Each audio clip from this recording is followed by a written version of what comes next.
بسم اللہ الرحمن الرحیم۔ السلام علیکم۔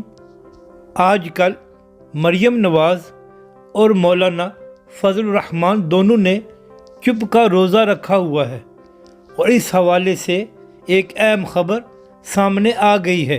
جب سے پی ڈی ایم میں پھوٹ پڑی ہے اور لانگ مارچ اور استعفوں کا معاملہ ختم ہوا ہے، اس وقت سے مولانا فضل الرحمان بالکل خاموش ہو گئے ہیں۔ لگتا ہے مولانا کی تمام امیدیں ختم ہو گئی ہیں، اور یہی بات مولانا فضل الرحمان کے پرانے ساتھی حافظ حسین احمد نے کہی ہے۔ وہ کہتے ہیں کہ مولانا نے دل برداشتہ ہو کر خود کو سیاسی کوارنٹین کر لیا ہے۔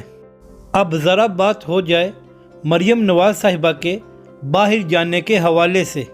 یہ تو بہت دنوں سے خبر چل رہی ہے کہ مریم نواز صاحبہ کے باہر جانے کے حوالے سے بیک ڈور بات چیت ہو رہی ہے۔